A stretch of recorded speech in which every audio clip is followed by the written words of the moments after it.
Aquí comeza Afiando a Agulla.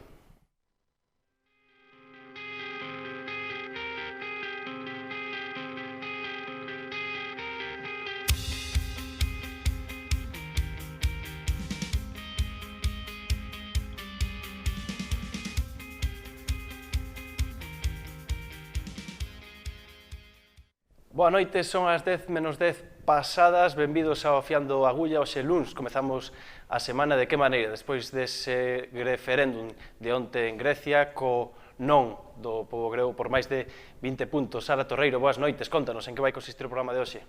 Que tal? Boas noites. Pois o certo é que a actualidade do país heleno non nos deixa máis remedio que facer un monográfico sobre como están as cousas, sobre ese resultado no referendo, sobre a dimisión do ministro de Finanzas, Yanis Varoufakis, sobre a decisión do BCE que acaba de tomar agora pola tarde e sobre como van respirando os socios europeos. Moitas gracias, Sara. Na segunda parte tamén conectaremos con Manuel Santos de Anova para coñecer a última hora das negociacións para a Marea Galega, a candidatura galega, despois do paso de Pablo Iglesias por Galiza este fin de semana. Está na nosa mesa hoxe Marilar Aleixandre. Boas noites, Marilar. Boa noite. Benvida. Gracias. Con nos Gonzalo Rodríguez, un coñecido da audiencia. Boas noites. Boas noites, encantado de estar aquí outra vez. Xosé Mexuto, boas noites. Moitas boas noites. Alfredo Puentes. Boas noites, Aurelio. E Antón Varela. Boas noites de novo. Os cinco. Sara, contanos detalles sobre o que está acontecendo en Grecia. Yanis Varoufakis non sentará máis entre os ministros de Finanzas do Eurogrupo. O ministro grego presentou a súa dimisión para facilitar un acordo cos acredores. Varoufakis escribía na súa conta de Twitter "Minister no more" e daba as explicacións no seu blog. Deixa o cargo porque algúns membros do Eurogrupo verían mellor que non estivesen nas negociacións e a Tsipras pareceulle útil xogar esa carta. Di que levará con orgullo o aborrecemento dos acredores e confía en que o non no referendo sexa unha solución acertada. A Varoufakis sustituirá o Euclides Sakalotos, que era ata agora o responsable de asuntos económicos internacionais do goberno de Tsipras. Vai pasar a historia como quen releve a Yanis Varoufakis á fronte do ministro de Finanzas grego nun dos intres máis delicados do país desde que saíu da dictadura no 1974. Quen tamén dimitiu, xa que falamos de dimisións, foi o maior antagonista de Sirisa, Antonis Samaras, do Partido Conservador Nova Democracia. Presentou a súa dimisión este domingo á fronte do partido, logo de que o sí que quedaran nun 38,5%, moi por debaixo do que dicían as enquisas e dos desexos dos gobernos europeos. A continuación, repasamos o contido íntegro do escrito do ata hoxe ministro de Finanzas grego, Yanis Varoufakis.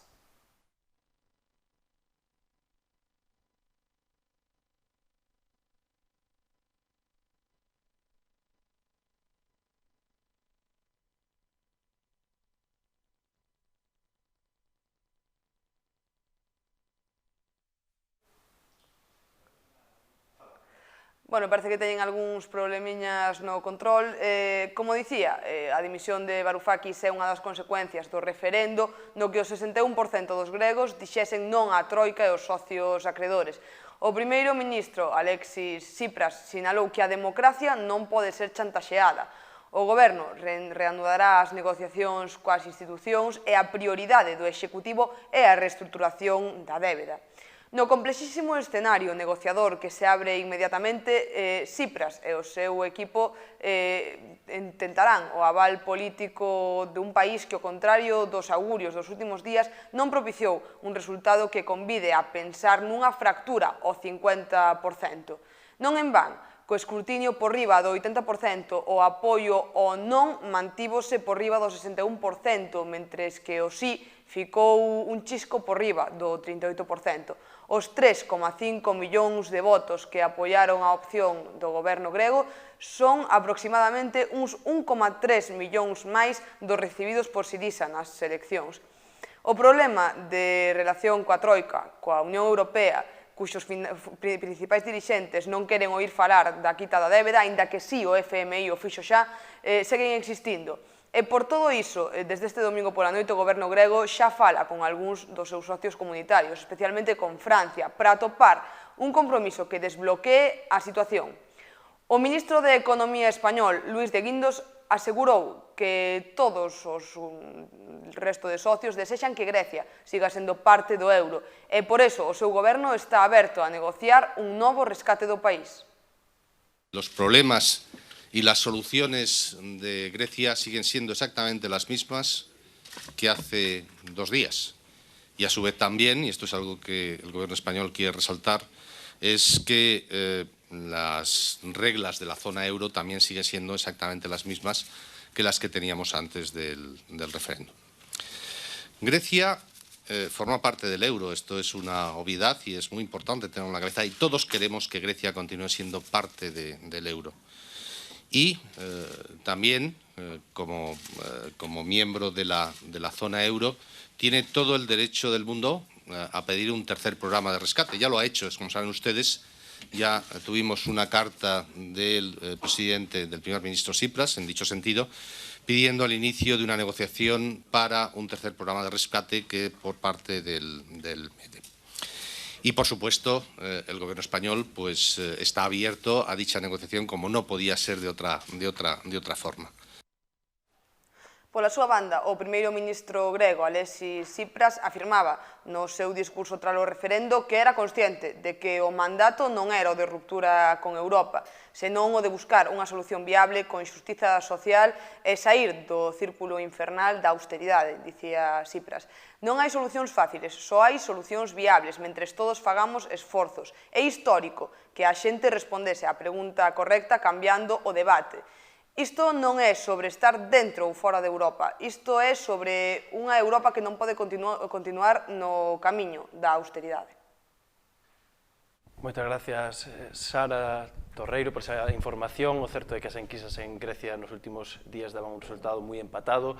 As casas de apostas occidentais semellaban que se decantaban polo sí, pero ao final, por máis do 20% os gregos votaron que non, semella que a estrategia do medo non funcionou nunha sociedade se cadra xa demasiado golpeada por estes anos. A primeira pregunta que vos quero facer aos 5, Grecia, agora que, Alfredo, despois do que vimos onte? Ben, pois, Grecia, como dicía o ministro, segue atopándose en unha situación moi complicada. É verdade que o pobo grego deu un mandato moi claro aos seus representantes de que non quere aceptar ese novo rescate con esas condicións, pero, bueno, cando falamos, a min rechíname un pouco este tipo de comentarios cando se di que non, é que os gregos votaron en contra do chantaxe, que isto parece que quere decir que se votaran outra cousa, votarían chantaxeados, non?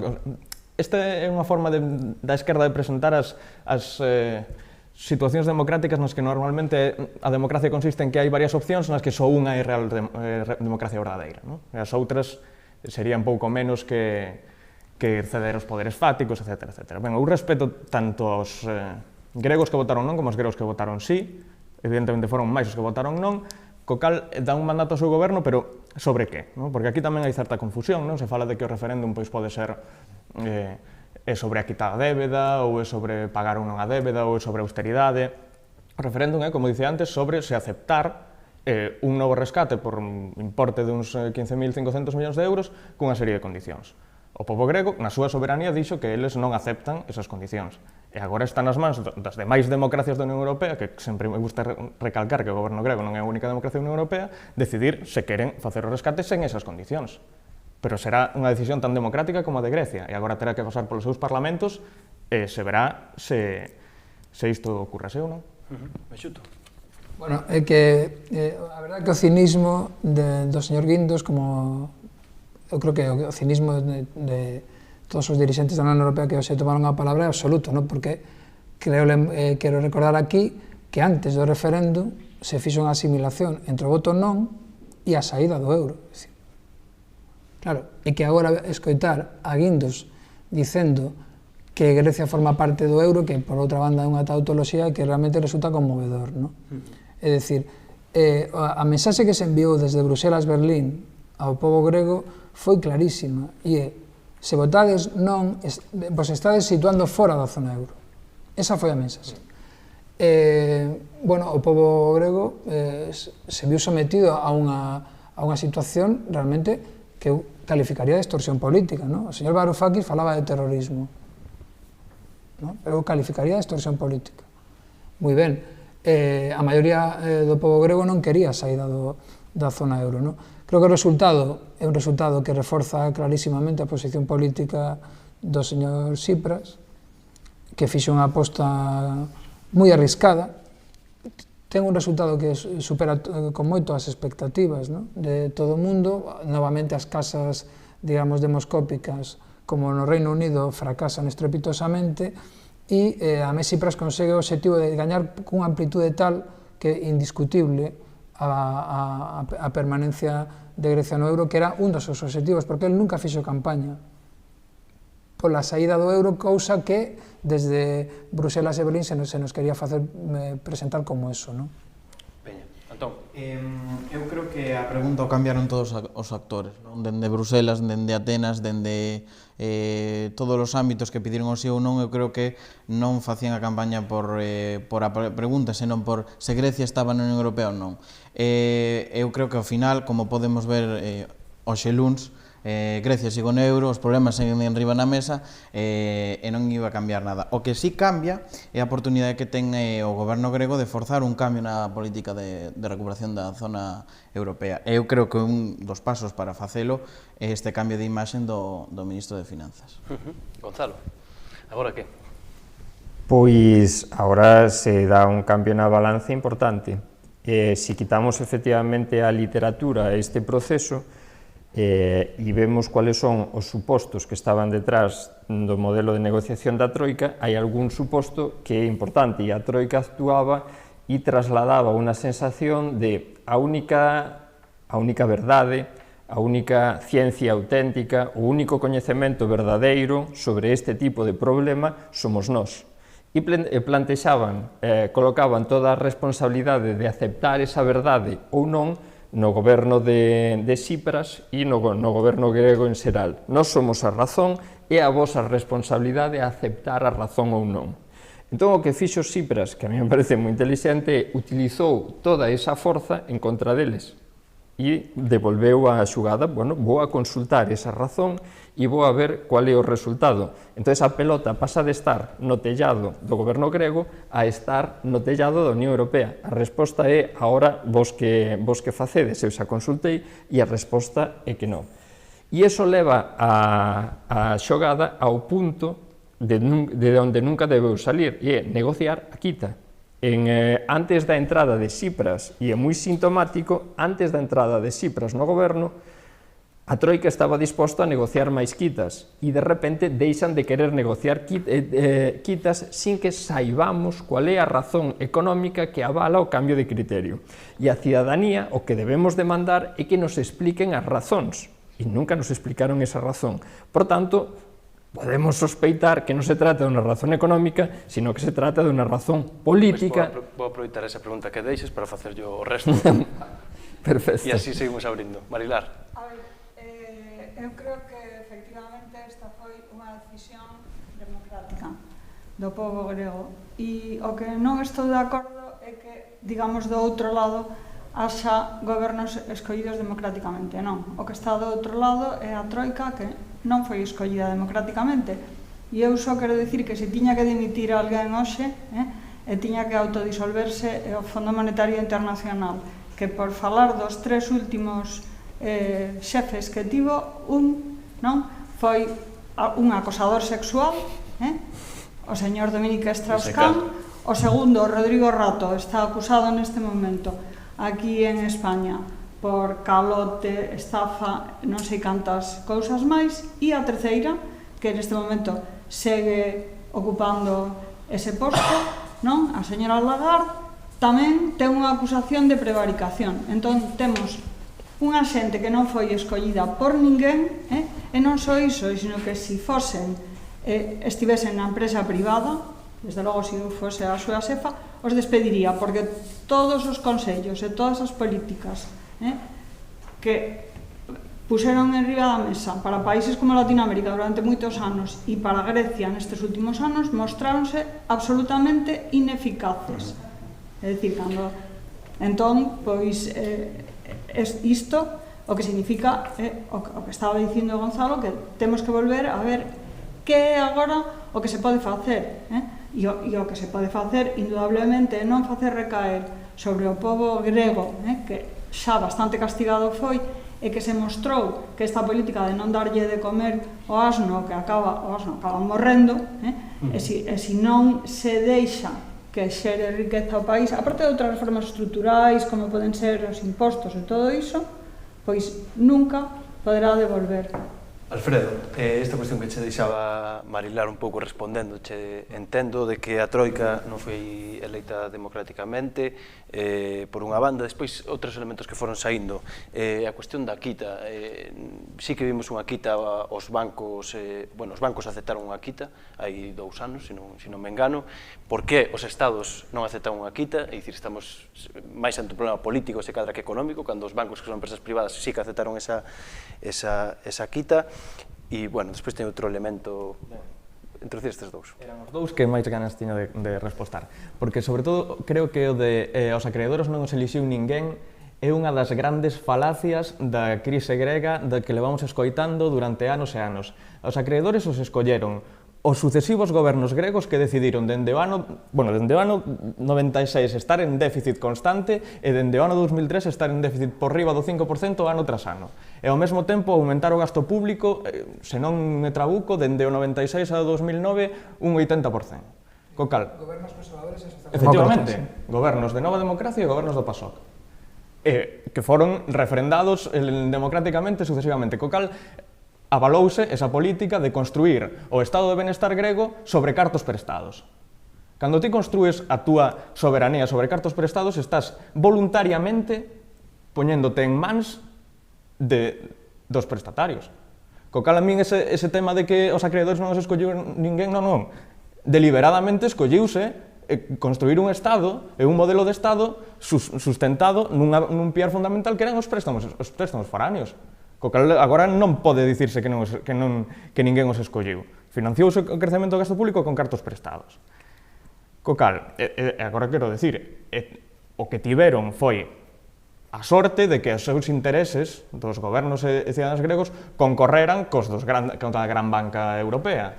Co cal, tiveron unha sustitución de acreedores privados por acreedores públicos que lles puxeron unhas condicións de financiamento bastante máis laxas das que terían tido se continuaran os acreedores privados. Pero xusto nese punto hai quen olla desde a esquerda que o que se fixo foi un rescate bancario. Foi un rescate bancario, pero que tamén viu ben, quer dizer, os beneficiarios foron duplos, non foi exclusivamente, evidentemente fixose un rescate da banca francesa e alemana que tiña débeda grega, pero por outro lado, aos gregos se lle sustituiu un acreedor privado por un acreedor público a través do mecanismo europeo de financiamento que lles exixía moitos menos intereses e a un prazo de vencemento considerablemente maior.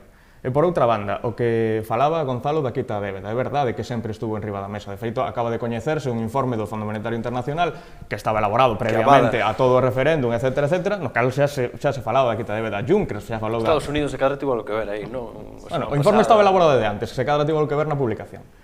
Juncker tamén falou da quita da débeda. Que ocorre? Evidentemente hai un problema político.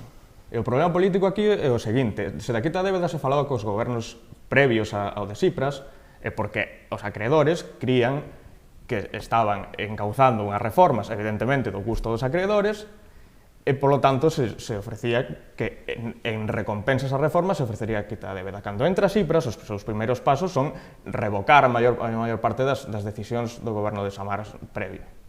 Co cal, o que ocorre agora mesmo na negociación visualizouse é que o goberno grego quere firmar xa un acordo sobre a quita da débeda e os acreedores din: estamos dispostos a falar da quita da débeda, pero primeiro queremos comprobar que ides cumprir cos compromisos. Condicións a cambio de quita. Condicións a cambio de quita. Condicións que, por certo, dende o acordo que se firmou en febreiro ata o acordo recente, o goberno grego non cumpre. Mexuto. Decíamos no capítulo anterior, na semana pasada, ¿no?, que además falamos in extenso desta cuestión, que estábamos ante un problema fundamentalmente político. É tan así que o día seguinte, é dicir, o martes pasado, se coñece unha posición do señor Tsipras en favor dun acordo, realizando unha proposta que prácticamente convertía ou deixaba o disenso en aspectos microscópicos, realmente, ¿no? A señora Merkel, que quen toma as decisións na Unión Europea, dixo que non, mentres o povo grego non falase no referéndum. Contaban co sí. Un problema... Defendeu a soberanía grega ainda máis que Cipras. Un problema, no, pero o que non é por suposto. O que non é democrático é que a Unión Europea sexa unha persoa ou no máximo dúas, o señor Hollande, non? Os que toman as decisións, e o resto dos gobernos a ollar para eles. Que é o que realmente acontece, non? É dicir, a señora Merkel comete un serio erro de cálculo o martes pasado, dicindo, non, ti vai ao referéndum, porque eles estaban persuadidos de que Tsipras ou perdía ou gañaba pola mínima. Nunca un 60 ou un 38. No? Por tanto, aquí o que estamos é ante un problema político. E que problema político? O problema dunhas institucións europeas que non conciben unhas políticas mínimamente distintas das digamos, do paradigma neoliberal, e que quere facer descarrilar un goberno que en orixe ten base popular. E digo o tema neoliberal porque ti falas dos gobernos gregos que xeraron débedas, etc. No? Bueno, eu quero recordar aquí que desde que o señor Feijóo é presidente da Xunta, a débeda pública galega se triplicou por 3. Os gobernos neoliberais son máquinas de producir, son máquinas... Asturias tamén é neoliberal, porque aumentou o mismo ou máis, sempre foi o PSOE apoiado por Esquerda Unida. Non vou discutir que o Partido Socialista está hai tempo na órbita neoliberal, pero que é obxectivo é que os gobernos neoliberais o que son é máquinas de producir débeda. Entre outras cousas porque é o negocio do capital financiero privado que é quen xemoniza as economías en Occidente.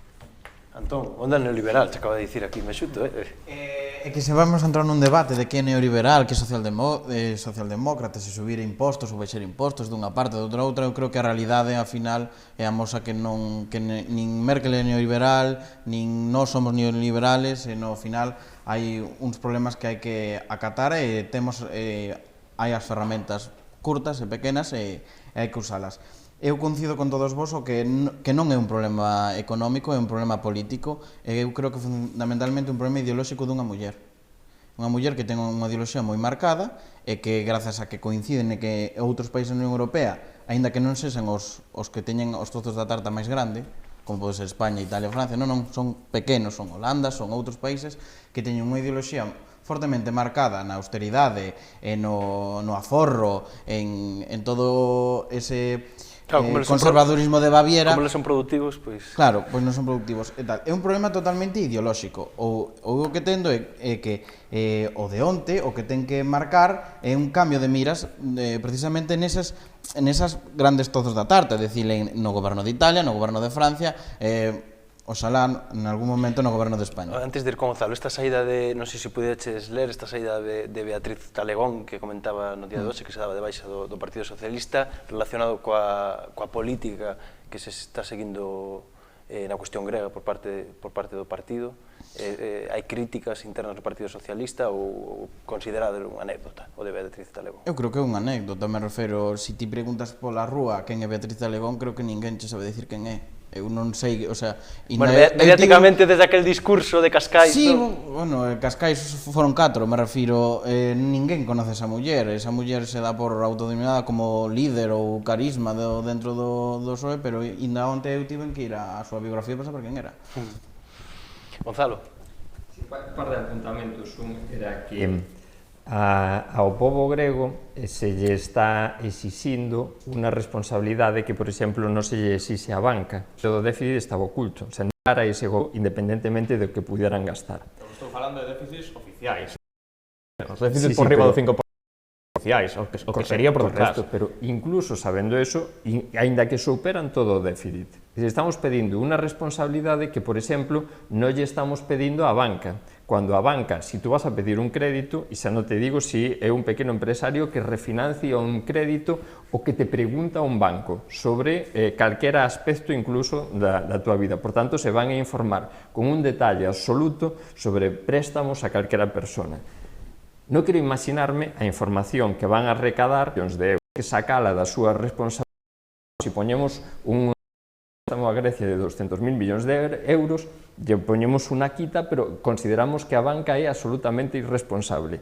E isto é importante non só por que acontece en Grecia, sino por como é sintomático do modo de pensamento global. Quero dicir que no Tratado de Libre Comercio de Servicios en este momento se di que non poderá formularse ninguna normativa futura que restrinxa a capacidade da banca de crear calquera novo produto. Teña o impacto que teña calquera novo produto. Por tanto, avanzamos e expresa unha liña de pensamento de irresponsabilidade da banca. E o que non vale é pedirlle ao cidadán común que sexa responsable cando a banca non cumpliu as súas funcións e entre elas avaliar a solvencia de a quen lle presta cartos. Por tanto, tiña unha responsabilidade. Pero a segunda cousa é, o que non podemos decirlle ao goberno griego é que asuma condicións cando durante anos o trato fallou. Tú vas a facer este tipo de políticas, pero o teu emprego se va a reducir en un 5%, o PIB non va a caer máis do 6%, etc. E non se cumpliu... Cae un 30%, a xente está na miseria e te dicen, e además te obligo a seguir por aquí. Agora seguimos, Gonzalo, porque imos ir con Sara Torreiro, que ten máis información. Sara. Efectivamente, porque o goberno grego prepara un novo decreto para estender por uns días máis o corralito bancario no país, segundo informou hoxe a axencia Reuters. A medida, anunciada o pasado 28 de xuño polo primeiro ministro Alexis Tsipras, implantouse fai unha semana para frear a saída masiva de capitais dos bancos e evitar que estes entraran en quebra. A prórroga do corralito chega coa banca grega nunha delicadísima situación en vísperas de que Grecia presente unha nova proposta na cumbre de xefes do Estado e do goberno de países do euro que se celebrará en Bruselas mañá. E, por certo, falando do Banco Central Europeo, é unha peza clave en todo isto. Esta mesma tarde, o Banco Central encareceu a axuda de emerxencia a Grecia. Aos bancos helenos chega oxíxeno, pero coa man de Mario Draghi na billa que regula o nivel da corrente. O Banco Central decidiu esta mesma tarde, como dicía, manter o nivel de liquidez á banca grega, pero engadindo máis dificultade á posibilidade de acceder á financiación de emerxencia. Segundo o comunicado do Consello de Goberno, aínda que decidiron manter esa liquidez en 89.000 millóns de euros, pois costarálle máis á banca grega porque teñan máis débeda pública como garante. En termos de política monetaria, o banco di que a partir de agora pedirá máis garantes ligadas aos activos respaldados polo goberno. A decisión de manter o nivel de liquidez pódese interpretar como favorable, pero o aviso sobre os axustes na calidade dos activos como un aviso a navegantes, os gregos, ou unha concesión aos falcóns, que serían Alemanha, Holanda ou Finlandia, presentes no Consello do Goberno. Se o Banco Central Europeo tivese decidido cortar o financiamento, houbérase cargado o sistema bancario grego e se tivese decidido ampliálo, pois tivese ido contra a súa normativa interna, porque Grecia non está agora mesmo nun programa de saneamento. Pois así as cousas optaron por manter, o cal permite aos bancos gregos salvar os mobles un par de días máis. Non está claro cantos días poderá sobrevivir con este nivel de liquidez. A patronal bancaria helena dixo que lle quedaba para aguantar uns días máis e outras firmas de inversión aseguran que o límite podería ser contra finais desta semana. Non se publicou aínda a nota oficial, pero parece que o Banco de Grecia tamén cree que as entidades gregas poden sobrevivir ata polo menos os xoves co mesmo nivel de liquidez, polo que o corralito estenderase previsiblemente ata como mínimo ese día. En principio, o Banco Central Europeo aguantará o que poida sen tomar unha decisión drástica ata que o Eurogrupo e o Consello Europeo, que se reúnen mañá, avancen nas negociacións con Grecia. Un principio de acordo facilitaría que o Banco Central Europeo pudera aumentar a liña de liquidez. Un distanciamento podería producir que se encarecera aínda máis o acceso a fondos do Banco Central Europeo. Pois ese nivel de liquidez do BCE que se mantén, non sei se vos parece suficiente, porque en principio os bancos iban a abrir o martes e tuveron que retrasarse hasta os xoves debido a que non se eleva o nivel de liquidez. Me xuto. Bueno, eu quería retomar unha cuestión aí política e é a cuestión o que comentaba sobre Beatriz Talegón, non? Que non sei se é máis ou menos coñecida, que eu creo que ten un certo grado de coñecemento, en todo caso, sí como síntoma, non? Eu creo que un pouco o que está pasando a socialdemocracia oficial en Europa, que está actuando un pouco como os violinistas no Titanic, no? Se estaba fundindo o buque este que non se ia fundir de ninguna maneira, no? Porque era a última maravilla técnica e da ciencia moderna, e eles continuaban tocando en cuberta, no? E é un pouco o que está pasando a socialdemocracia europea, no? Onte foi bastante, en fin, non sei como calificarlo, patético, quizá, no? Ver ao señor Schulz colocándose nas posicións máis duras dentro da Unión Europea, no?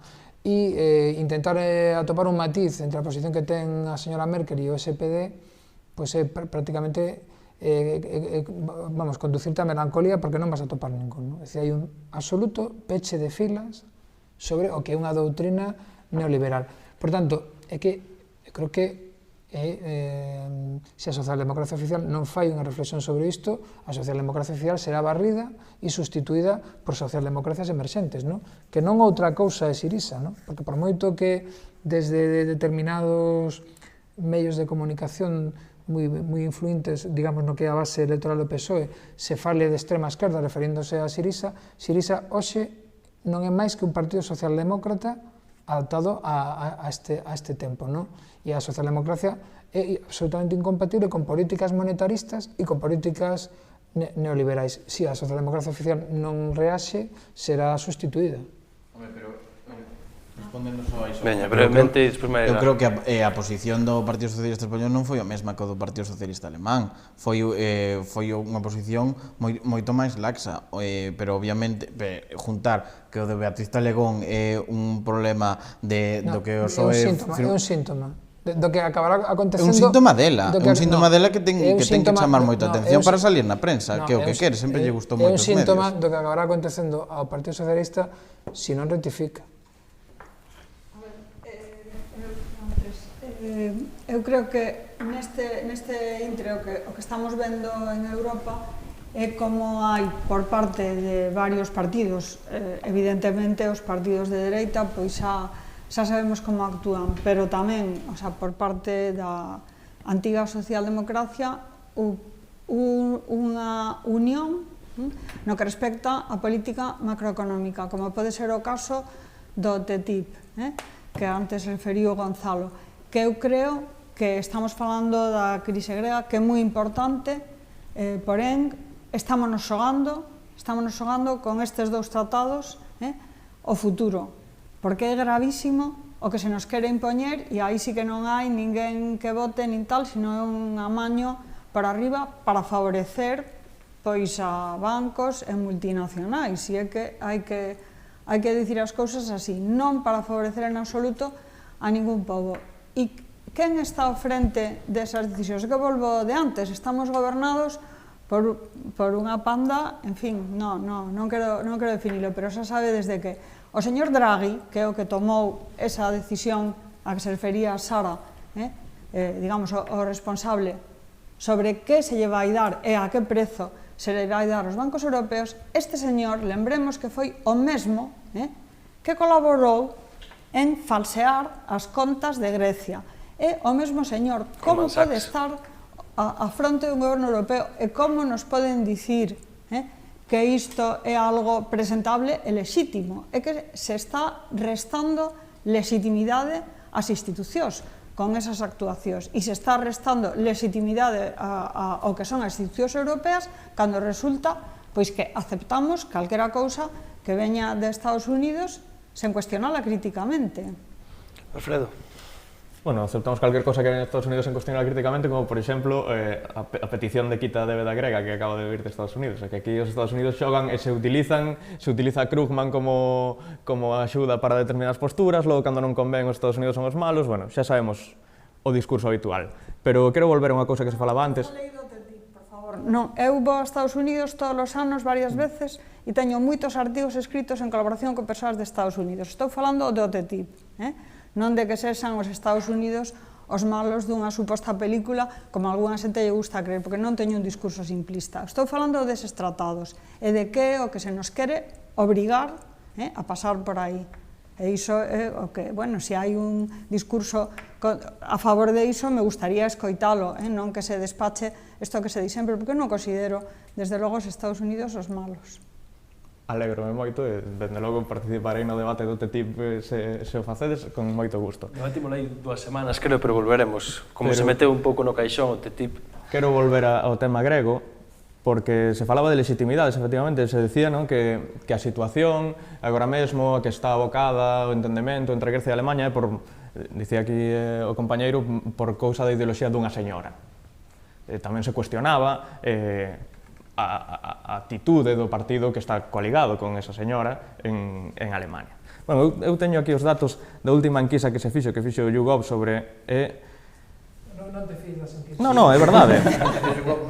É verdade, pero en varios países, vostede preferiría que Grecia deixase a eurozona ou seguise formando parte da eurozona? Alemanha, 53% deixar a eurozona, só un 29% que quedase na eurozona. Quero dicir, unha señora ten que facer frente tamén á opinión pública que ten no seu país.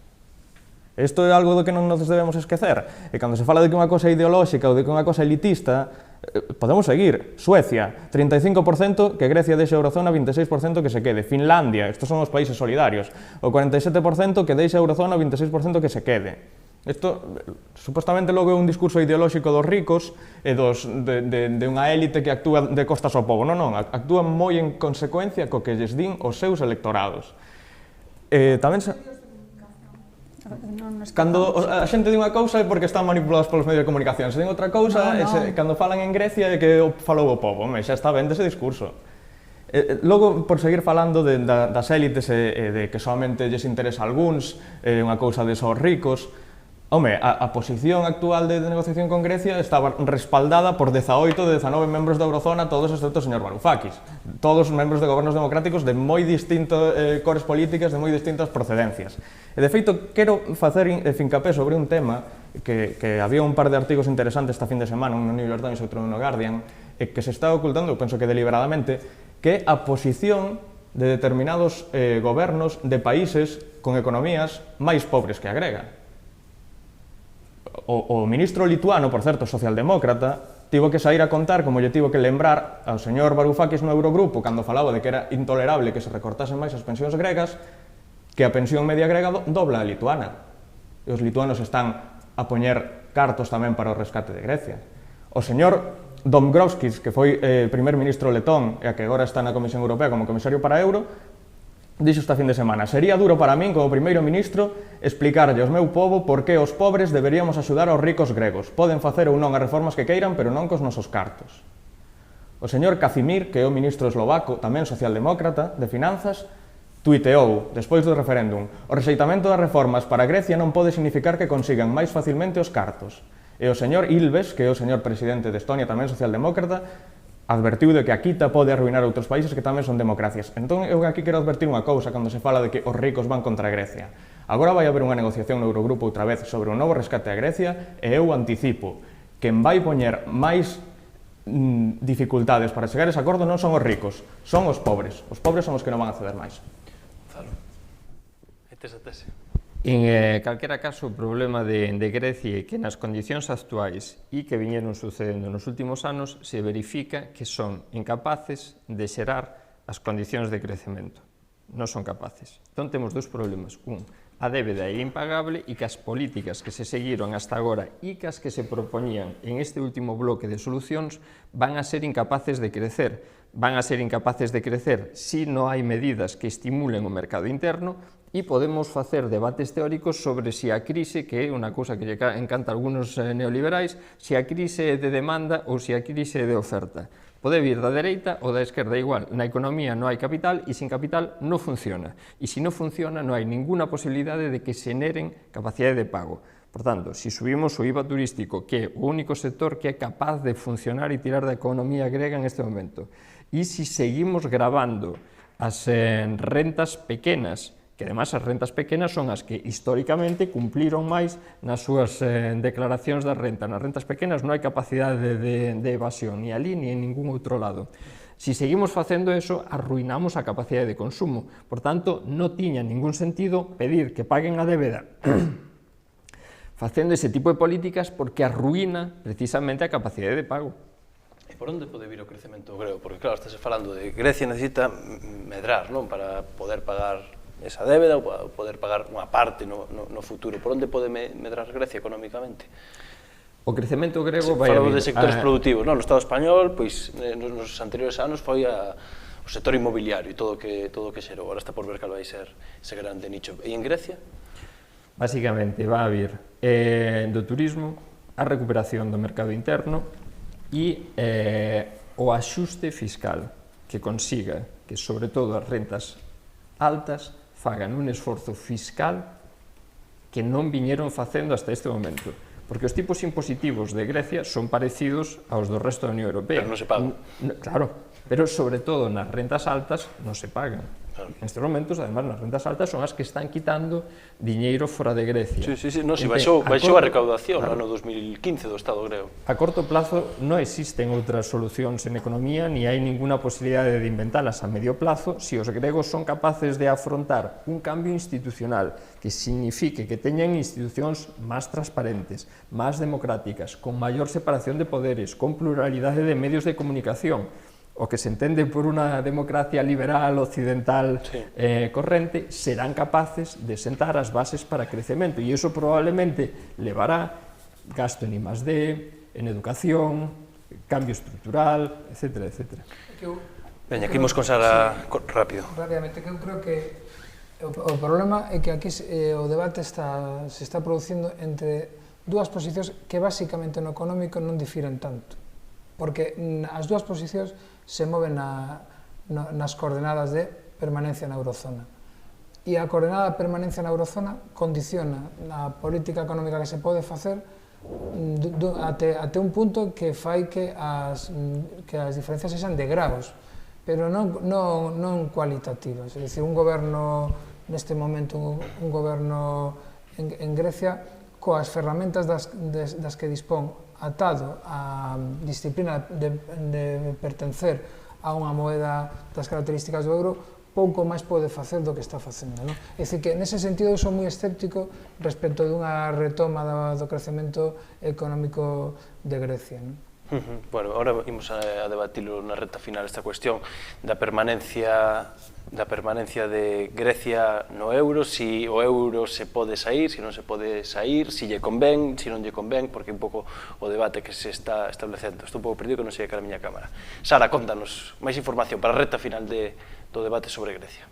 Outro punto que deixo tamén en riba da mesa antes de falar de como están respirando os socios é que o seguinte fito na cronoloxía das negociacións é o pago de 3.500 millóns de euros o 20 de xullo á entidade gobernada por Mario Draghi, a ese Banco Central Europeo. Un impago real á entidade, porque o actual é virtual, xa sacaría a Grecia definitivamente da roda de financiamento da institución e provocaría que o resto dos acreedores reclamaran os seus cartos. Paradóxicamente, tamén é o Banco Central Europeo a entidade encargada de poñer en marcha os cortalumes en caso de que Grecia caia e inicie un movimento de contaxio no resto dos países da zona euro. A principal ferramenta da entidade é a compra masiva de bonos dos países que se poidan ver afectados. Segundo os operadores dos mercados, a semana pasada xa se notou que a man do italiano estaba actuando para conter o contaxio nos bonos dos países periféricos. Draghi, unha vez máis, nesta crise ten que presionar o botón para salvar ou fundir o euro. Sobre os socios europeos, a Comisión Europea falou este mediodía ante os medios tras o aplastante rexeitamento dos gregos a aplicar as medidas de austeridade da Troika, da que esta institución precisamente forma parte. O órgano, que teóricamente é independente, posicionárase a favor do sí, opción que saiu moi escaldada. Por boca do vicepresidente Valdis Dombrovskis, nunha sala abarrotada, a Comisión non se saiu do guión, non fixo ningunha concesión coas reformas, non se privou de atacar o goberno heleno e mesmo se permitiu cuestionar a legalidade da votación deste pasado domingo. Pouco despois de que Dombrovskis dixera que as institucións toman nota do resultado, o vicepresidente referiuse ás outras 18 democracias que compoñen a eurozona e os contribuintes europeos. O lugar de Grecia está en Europa, dixo, pero ao ser preguntado por segunda vez sobre se o lugar de Atenas está, ademais de en Europa, tamén na eurozona, Dombrovskis eludiu responder. Tampouco contestou se Juncker debería dimitir por terse posicionado no referendo do pasado domingo, cuxo resultado é un bofetón ás reformas da Troika. Moitas gracias, Sara. Bueno, como nos comentaba ela, o Banco Central está empregando miles de millóns cada mes en comprar bonos, en comprar débeda dos países da zona da Unión Europea, 60.000 millóns de euros o mes. De Grecia estamos falando de 200.000, o sea que en principio o problema de liquidez non é, Alfredo. Podo volver ao tema anterior, porque me quedei con moitas ganas. Oye, por certo, xa que queres volver ao tema anterior, está Carlos Neira, que hoxe non está na mesa, pero está atento ao debate. Quería contestarlle, así que me faz un favor. Por comentarlle sobre a audiencia o que di Carlos Neira, que Francia e os países do sur sí que queren a Grecia dentro da Unión Europea. Carlos, eu comido che teño aquí a folla, efectivamente eu escollín de entre todos os da enquisa de YouGov. Por teléfono, o teléfono de Luis. Que pollan por aí debaixo.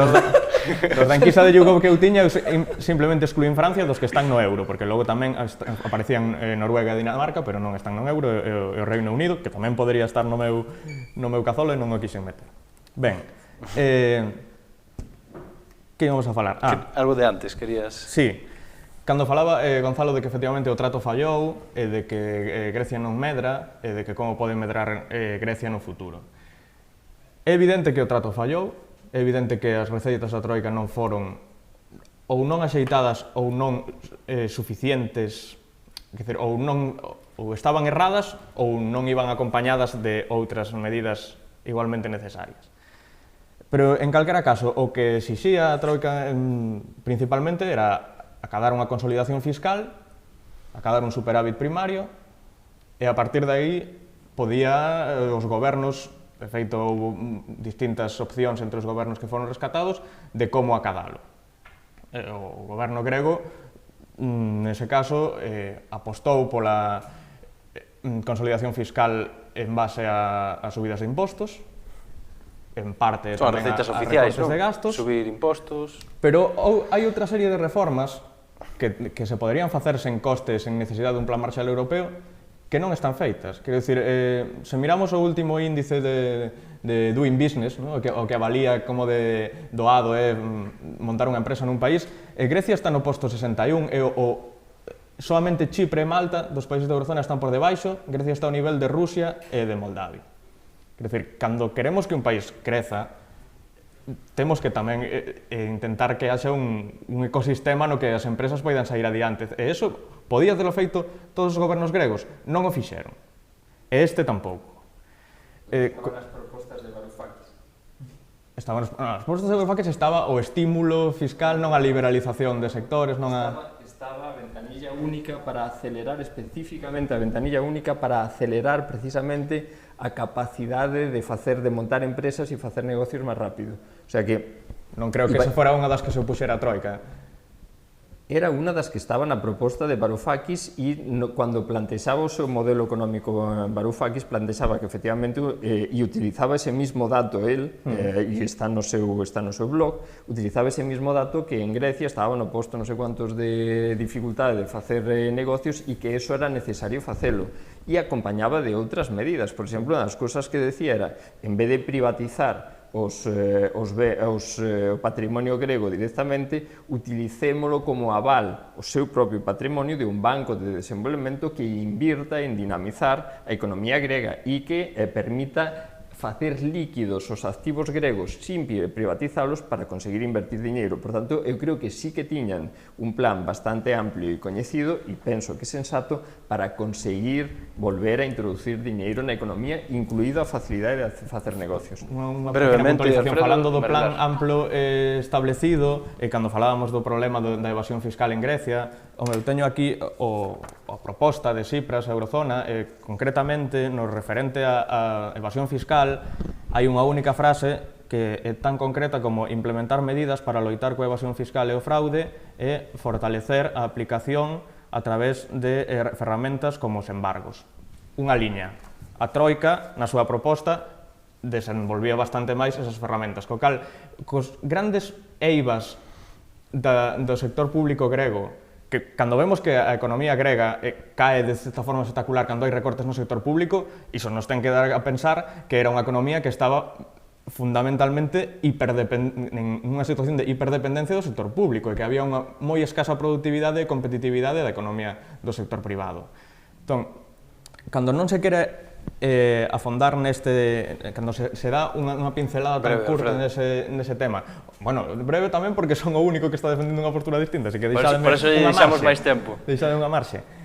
Ou, por exemplo, en outra eiva fundamental do sector público grego ao longo do tempo, que se falou aquí na mesa fai 2 luns, o orzamento de defensa.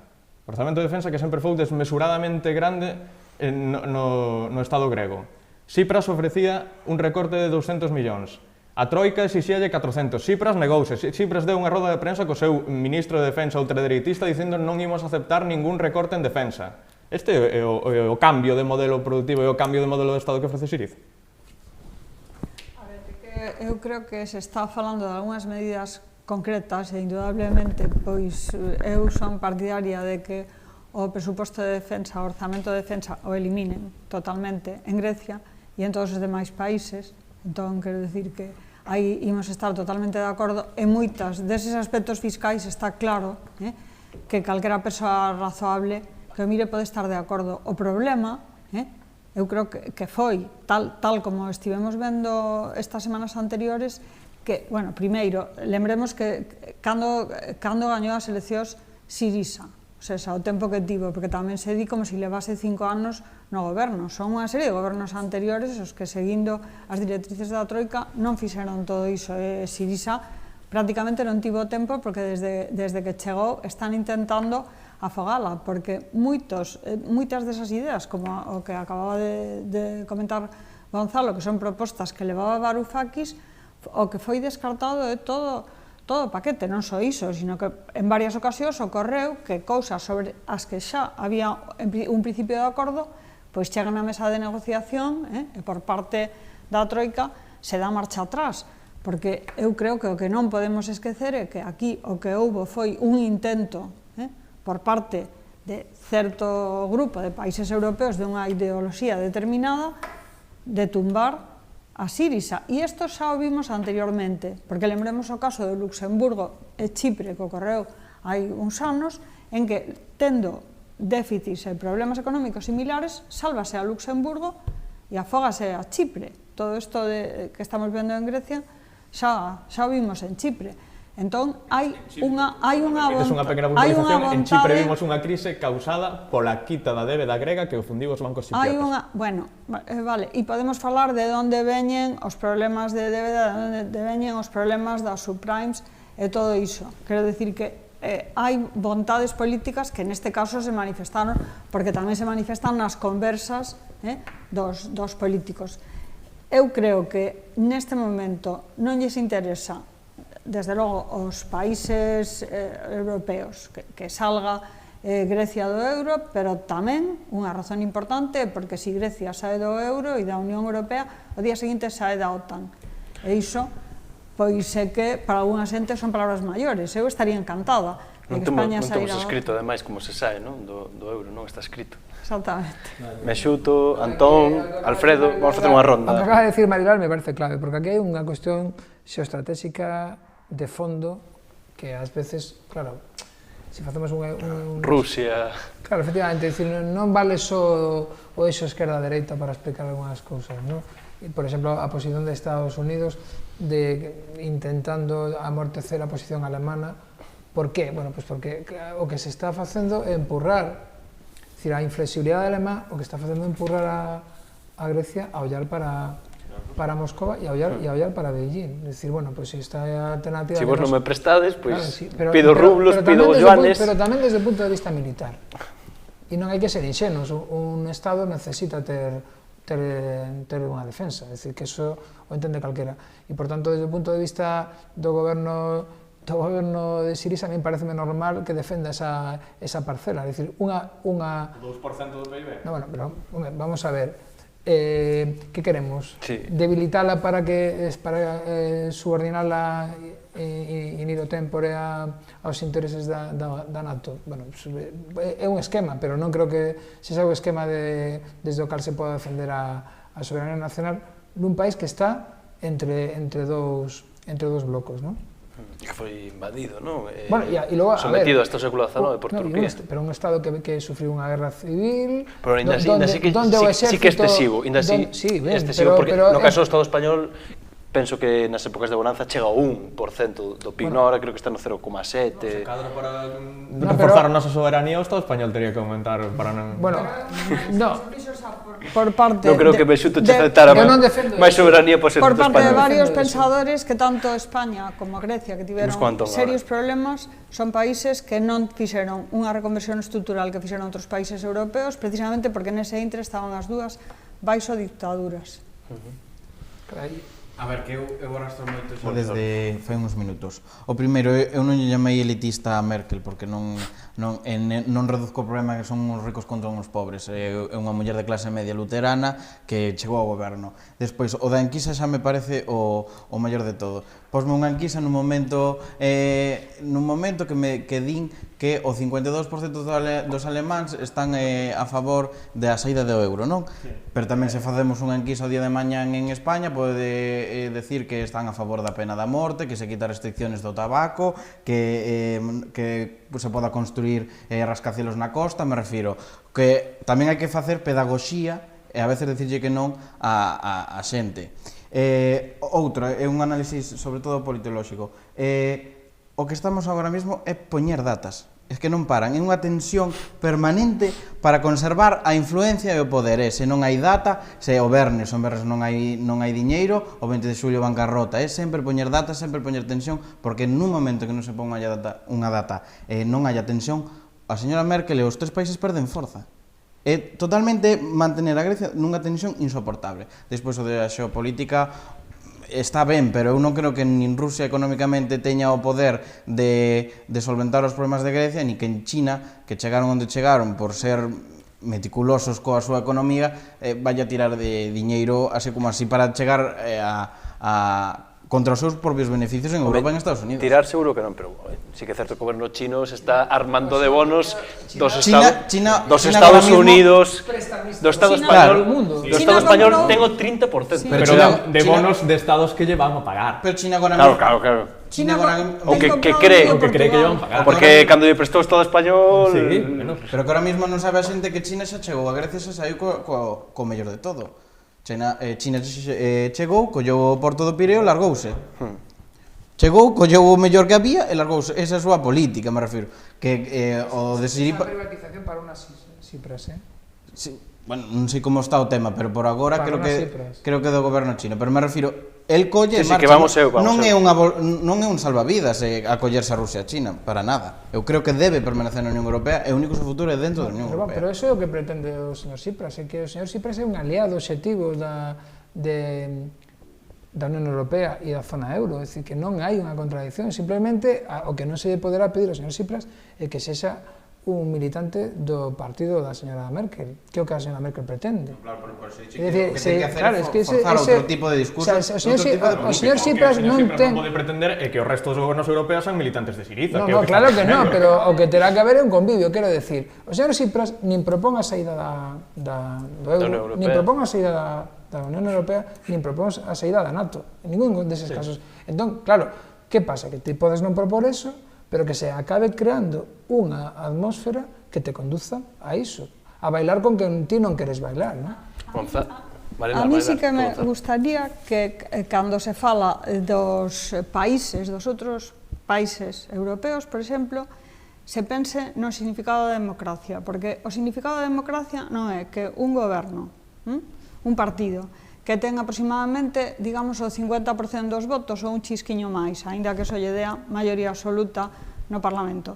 Pola lei electoral, a partir de aí, actúe, dicindo que actúa en nome, neste caso, de todos os españois, para levar a súa ideoloxía, por exemplo, neste caso, contra outro país. O sea, que eses gobernos de distintos países europeos están respondendo moitas veces os intereses do partido do goberno. Quero plantearvos unha última pregunta para fechar esta cuestión. Si a Grecia lle remata mal a cuestión, prevedes máis presión sobre Portugal, España, Italia, tendo en conta que tamén son países moi endebedados. Portugal está, penso que no 150% do seu PIB. De momento non hai ningún Estado que pague a súa débeda. Cando chega o vencemento, volven a emitir bonos e con ese diñeiro pagan os anteriores vencementos. No caso grego non se pode porque os mercados financieros están pechados para Grecia. Temedes que si remata mal isto de Grecia pode haber máis presión sobre a débeda de España, Portugal, Italia, Irlanda? Gonzalo. Porque o que dixo Draghi no seu momento era estoy dispuesto a hacer lo necesario e créanme, lo haré. E ese é o único mandato real que ten Draghi, defende o euro. E un dos que Eso non se defende, perdona Gonzalo, pero eso non se defendería ou non demostraría ese mandato elevando o fondo de liquidez a Grecia? Efectivamente, e era o que lle demandaba, por exemplo, o gobernador do Banco Central Austríaco, particularmente sospeitoso, pero decía, si o mandato é defender o euro, o que tes que facer é defender o euro, en este caso a través da liquidez dos bancos gregos. Por tanto, non acabamos de entender moi ben hasta que punto está defendendo o euro.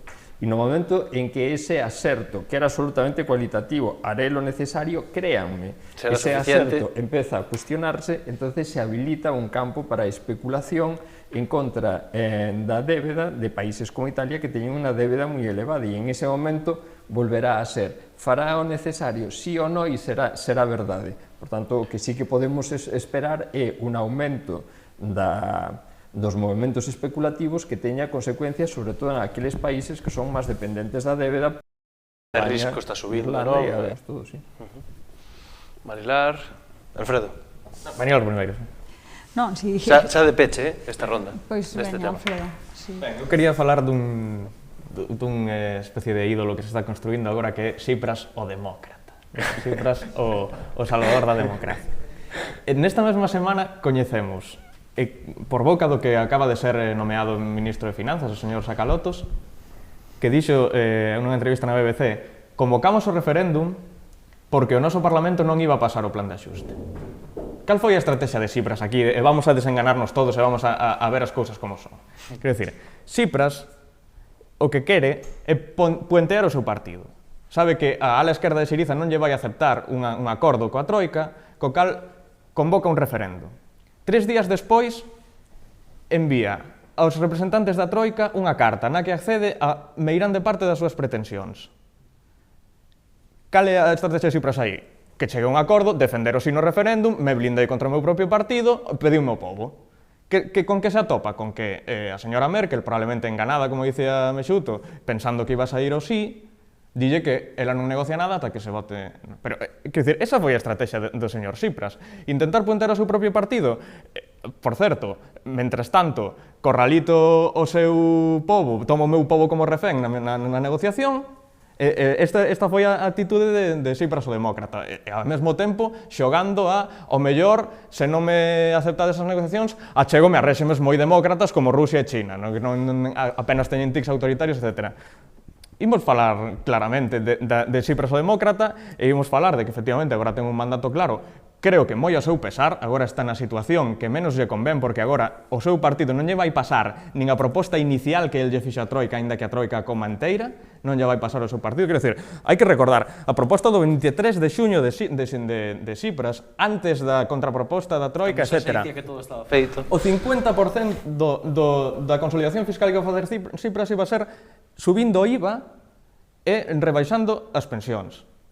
Esa era a proposta inicial, logo antes de negociacións coa Troika. En impostos aos ricos, imposto ao luxo, 47 millóns. IVA, 2.040 millóns. Esa era a proposta que Tsipras quería... Cree que ahora mesmo o luxo hace pouca xente. O seu propio partido pasaríalles esa proposta. Agora mesmo non se... Por co cal...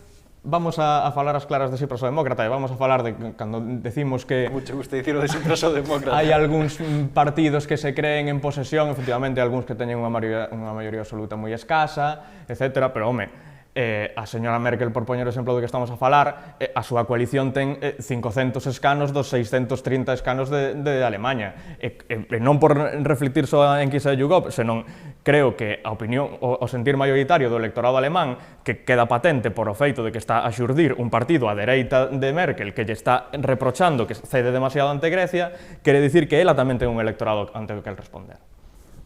Mexuto, Antón. O que non é democrático é que o martes pasado, ante a proposta do señor Tsipras, que ten todo o dereito a facer as que considere, a Unión Europea esperase. Había unha reunión do Eurogrupo que é adiada á tarde porque a señora Merkel tiña que falar primeiro no Parlamento alemán. Isto sí que non é democrático, é dicir, todo un Eurogrupo pendente de que fale a señora Merkel. Unha vez que falou a señora Merkel, esperemos a que falen os gregos o domingo, e mentres non falen os gregos o domingo non se continúa a negociar, a Unión Europea se plega. É dicir, 17 se plegan a un, eso non é democrático, non?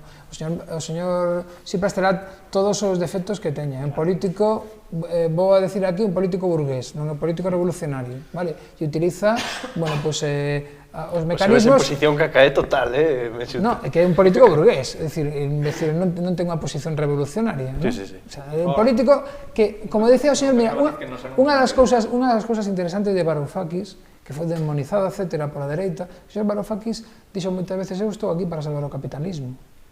E salvar o capitalismo en Europa é salvar o euro. E vou a traballar para salvar o capitalismo. Porque a TSD é que se non se salva o capitalismo, o que ven é o fascismo. Este capitalismo. O que ven é o fascismo, non a revolución. Hombre, hai quen di, despois de Siriza, amanecer doblado. Entón vamos a salvar... Os compañeiros de Siriza na campaña do non. Vamos a salvar o capitalismo. Bueno, pois ese señor que quería salvar o capitalismo foi demonizado polos señores capitalistas dos países centrais da Unión Europea. E iso é obxectivamente o que aconteceu. Polos señores capitalistas que forzaron... Polos señores socialdemócratas dos países máis pobres que Grecia, que tamén odian a Varoufakis polo seu egoísmo. Que son colonias de Alemania hoxe en día. Vale, os países opinan o que opinan pola súa propia vontade cando pensan o que pensamos nós, e se pensan o que non pensamos nós, son colonias de Alemania hoxe en día. Ben, un único apunte. Cando falamos de que... Non pensar que ti máis estamos copinchados, A ver, creo que é unha ponderación bastante lógica do tempo. Cando falamos de 17 contra 1, creo que... Os de que 17 esperaban a que un falase. Claro, e agora o señor Tsipras quere que 17... O señor Rajoy tiñan que mandar un WhatsApp para saber o que tiñan que decir. Eso é o que está acontecendo aquí. Agora o señor Tsipras quere que 17 obedezan o que dixeron 3 millóns de gregos. Non, que o teñan en conta. Que o teñan en conta, non. Agora se fala por parte da esquerda de mudar a política económica global da Unión Europea.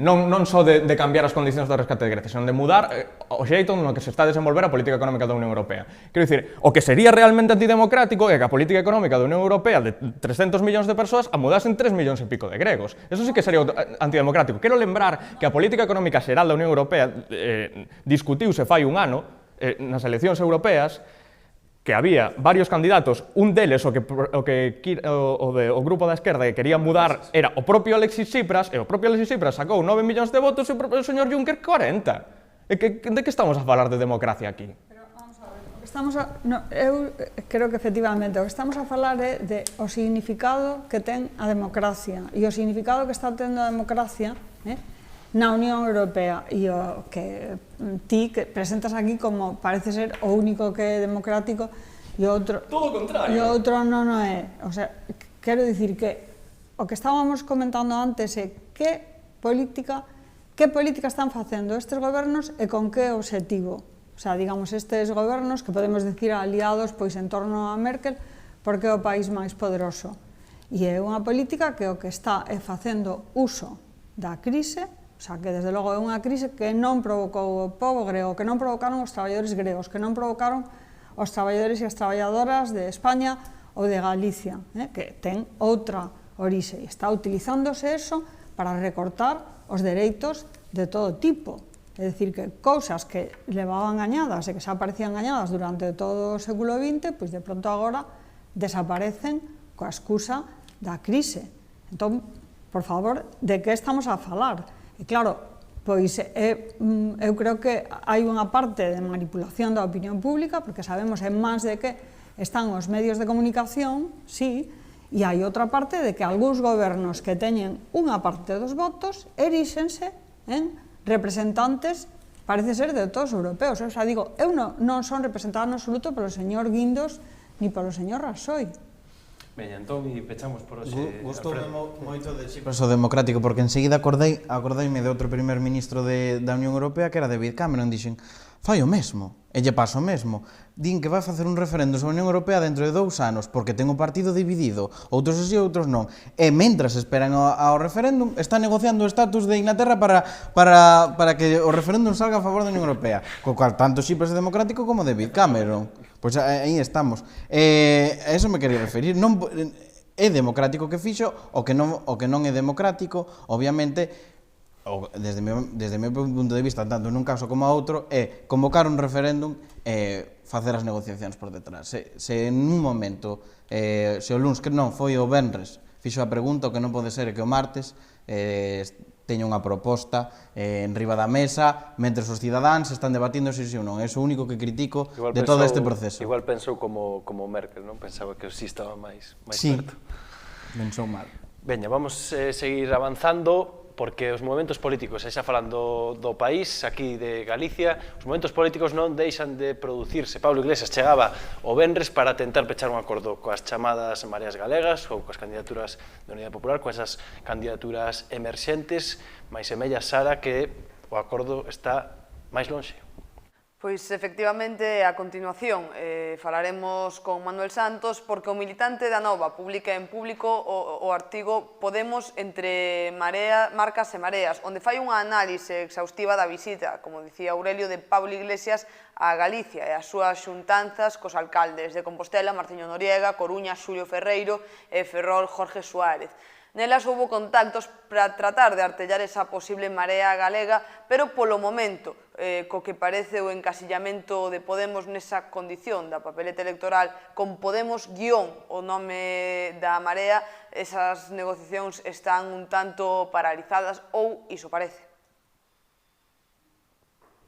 Con quen non se reuniu Iglesias nesta visita foi con ningún membro do BNG que se coñeza, cando é un dos axentes que está participando neste debate sobre a posible marea galega. Me xuto que che suxire a visita de Iglesias e un pouco o desenlace que se albisca. Está claro que unha opinión breve, porque vamos falar con Manuel e despois seguimos. Veu buscar outra cousa, non? É dicir, el fixo un deseño e Podemos trazo outra cousa e veu aquí a buscar outra cousa, non? Parece que non acaba de atopar esa outra cousa coa que concorrer ás eleccións, non? Eu creo que houve, bueno, xa falamos creo a semana pasada de que hai certa escenificación que xa vermos en que dá. Non falou co BNG porque creo que eso sí que non tería sentido, o Bloque xa estableceu un deseño moi claro a ese respecto, non? De unha unidade nacional galega. Non, pero bueno, dicía no sentido de que un asento galego, un asento tan galego como a Nova, non? No, pero el veu... Por a distinción que fai aí Podemos. Pero el veu aquí a procurar outra cousa, non? É dicir, outra cousa, refírome utilizando a terminoloxía deles, é dicir, que nos queremos presentar como Podemos guión a outra cousa, non? Entonces, a outra cousa, pois, se reúne con estas forzas políticas. Veña, unha opinión breve, unha ronda, e falamos con Manuel. Marilar. Eu creo que ás veces confúndese cando se fala de mareas ou de movementos cidadáns, parece que algunha xente confunde isto con chegar a acordos entre partidos. Esos son coalicións, que outra cousa é absolutamente respectable. Eu entendo que o novo que houbo nestas últimas eleccións en Galicia e tamén en outros lugares, como é o caso de Barcelona en Común ou de agora Madrid, foi movementos que partiron dunha base cidadá, é dicir, que partiron da participación da cidadanía e que despois os partidos integráronse aí pois, de distintos modos, en distintos lugares, pero, digamos, non son coalicións de partidos. Eu creo que son procesos que teñen características bastante diferentes e eu creo que representan unha forma en que a cidadanía non só é representada, isto pois hai varios politólogos franceses que andan escribindo sobre isto con máis detalle, non? Pero unha cousa é esa representación, ti das un voto, e ao cabo de mentres eses 4 anos eu te represento, e a outra cousa é a participación continua durante todo o proceso, antes e despois das eleccións. Alfredo? Bueno, que a min, sigo coa miña teima, pero que a min rechíname moito estas cousas das iniciativas cidadáns, a unidade popular, parece que os outros partidos que non estén nesas coordenadas ideolóxicas, pois non debe ser nin pobo nin cidadáns, deben ser patos todos os que votan ao Partido Popular ou ao Partido Socialista ou ao Bloque Nacionalista Galego. É dicir, aquí o único cidadán é o que algún di que ten 100% en denominación de orixe cidadán. Home, xa está ben. Xa o vimos con Podemos, que era 100% denominación de orixe cidadá, e agora vemos como está facendo as súas primarias coas listas plancha e con o que diga Pablo Iglesias, etc. Non sei se viches a entrevista con Paco Rodríguez, pero nesa cadeira veo a dicir algo moi semellante, eso despasado. Que non fóramos insenuos, que esta idade... No, é certo, as casualidades. Pois, probablemente... Igual nunha entrevista. Das opinións, as casualidades das opinións. Porque, ao final, a política funciona así. Pero podemos ser un partido, pero quero decir que o que estamos falando... Non, pero viña a facer unha reflexión un pouco nese sentido, non? Que nos semos insenuos, que as cousas xurden de algún sitio. A xente contra o sistema, e o pobo. Non sei, e agora resulta que nin é pobo, nin nada, neste entre un tampouco. partido. Veña, vamos con Gonzalo, que estamos na primeira ronda. Moi rapidamente, unha característica moi importante das sociedades que funcionan ben é que exista pluralidade.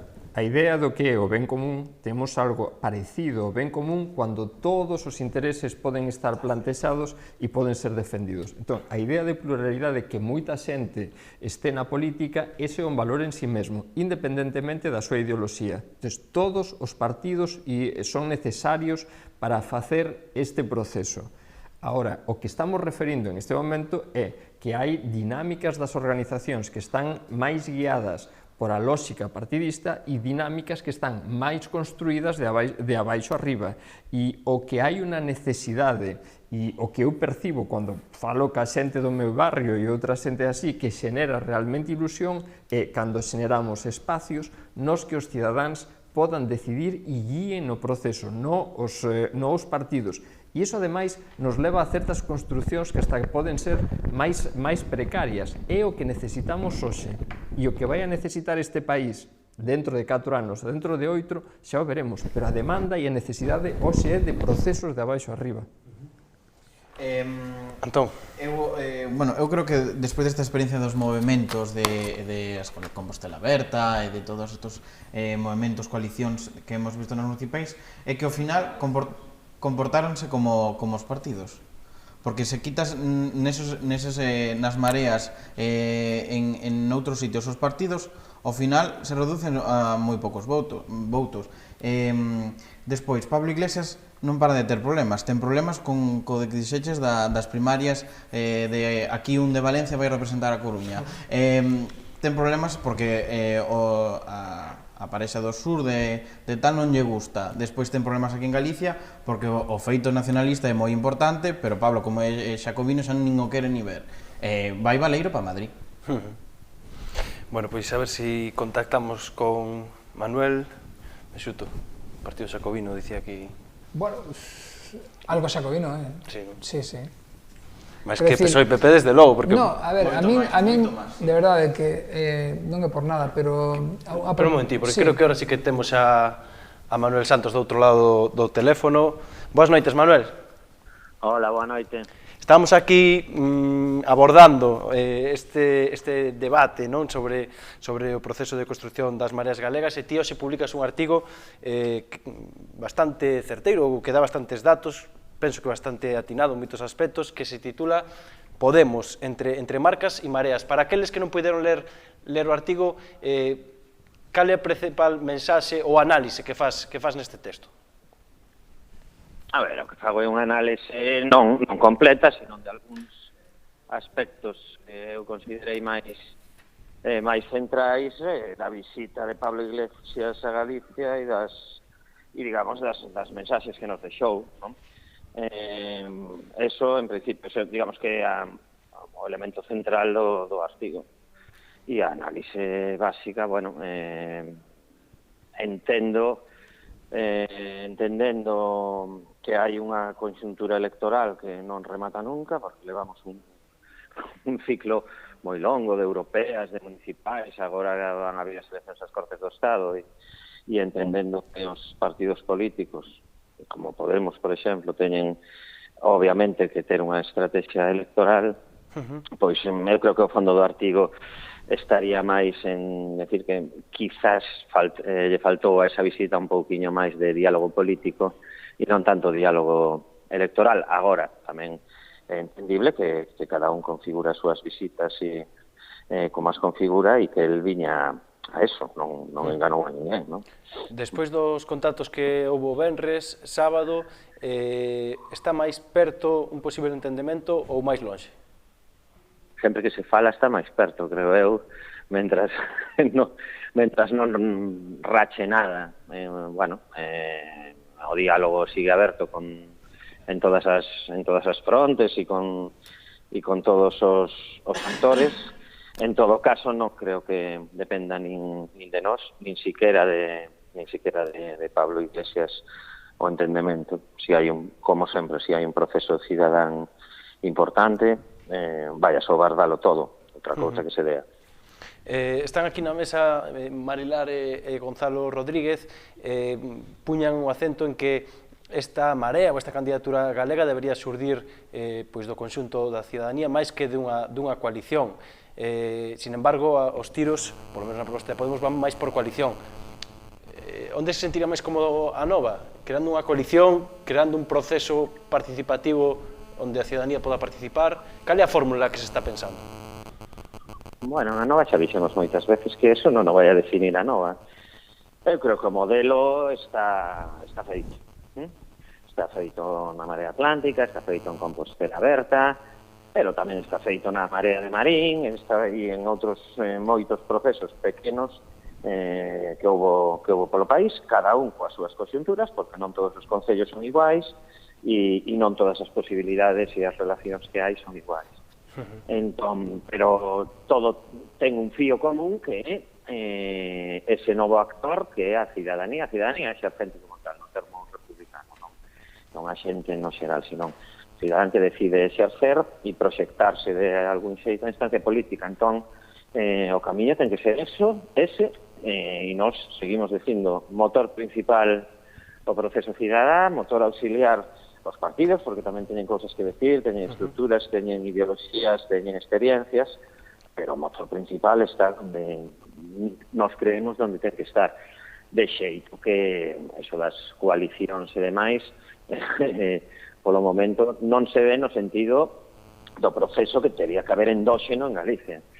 Máis alá do noso país, as fórmulas poden ser variadas porque entendemos que son as eleccións estatais nas que teremos que colaborar de algún xeito para cambiar moitas políticas e tamén para lograr, e iso é a visión da Nova, claro, camiñar cara a un novo estatus político e cara a un novo réxime ou para dar definitivo a esta réxime, aparte de ser injusto, é injusto en termos tanto nacionais como de esquerda e políticos e de atención á cidadanía. Esos son os dous eixos, pero claro, o proceso ten que, debería, vamos, non son ninguén para decir como ten que ser, pero a noso xuicio o ideal sería que fora un proceso con papel protagónico cidadán, evidentemente. Xa última, Manuel, estamos en xullo, a poucos días do 25 de xullo, Día Nacional de Galicia.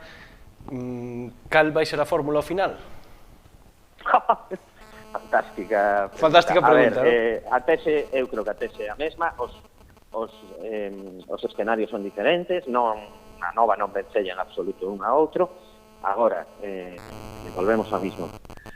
Para a nosa idea, deberíamos, entre todos os partidos, aí sí os partidos, intentar sacar o Día da Patria, o Día Nacional de Galicia, o 25 de xullo, como lle queira chamar cada quen, do ámbito exclusivamente partidario no que estivo históricamente. Estamos nun novo tempo, estamos con novos actores cidadáns moi importantes que xeran procesos de moita ilusión e moi necesarios, non só con visións partidarias, e sería moi importante pois un Día da Patria do povo galego, digamos, non?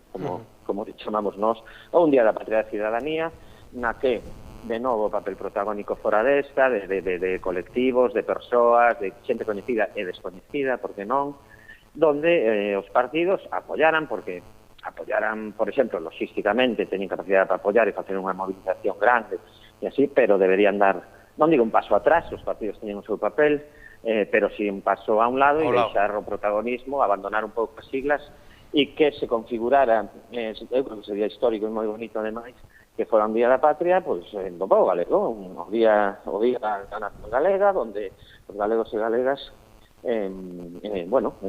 exercen día festivo coas súas reivindicacións nacionais, porque eso somos, obviamente, e os partidos apoiando aí. Sería unha cousa, eu creo que moi importante, moi bonita e mesmo histórica. E estamos no tempo de que esas cousas poden acontecer e nos vamos a intentar poñer todo o que estea da nosa parte para que iso aconteza. Xa o dixemos, non creo que sea moi complicado, simplemente terá que haber un chamamento, etcétera, etcétera, e que os partidos asumen en igualdade con todo o mundo, que exercer a súa, que teña necesidade de visualizarse como membro dun partido, que faga, non teño ningún problema, pero eso sí, creo que o que é convocatoria, o texto que se lea, a cabeceira, a pancarta, os protagonistas non deberían ser membros, non digo membros de partidos, porque a xente pode militar, membros destacados, membros destacados, ou que a súa principal actividade sexa coñecida como militante dunha forza política. Pois... Eu o vería así, e aí eu creo que nos poderíamos atopar todos e poderíamos facer, pois, nos dixemos ou nominamos como un día do povo galego, pero denominar como que calquera país. Pois moitas gracias, Manuel Santos, secretario de Comunicación da Nova. Boas noites, gracias por atendernos. Nada, moitas gracias a vos e a todos os que estáis aí. Veña, unha aperta. A ver, Marilar, que tiñas aí a man levantada. Quería aclarar o significado de cidadanía e creo que a mellor forma de discutir é que cada un intente falar do que di outro e non inventar pois se está dicindo tal. Cando se fala de cidadanía, falase de toda a cidadanía, indudablemente, pois son tantos votantes ou militantes de uns partidos ou doutros. Eu creo que se neste momento está vendo en moitos lugares estas mareas, ou como que iramos chamar, en que a cidadanía toma un protagonismo, é porque os partidos, que eu creo que son necesarios e que tiveron un papel,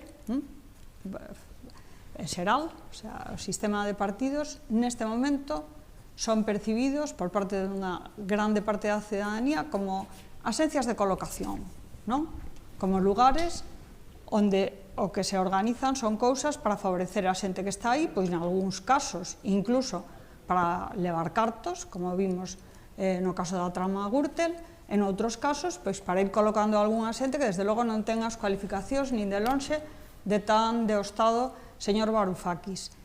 Si a cidadanía volve ver os partidos como algo que realmente responde ao interese do público, pois eu creo que os partidos deben facer unha reflexión e que non deben utilizar tampouco todo o que son os movimentos cidadáns como eso que se chamaba antes correas de transmisión, non? Eu creo a miña asociación de veciños para que diga o que tal.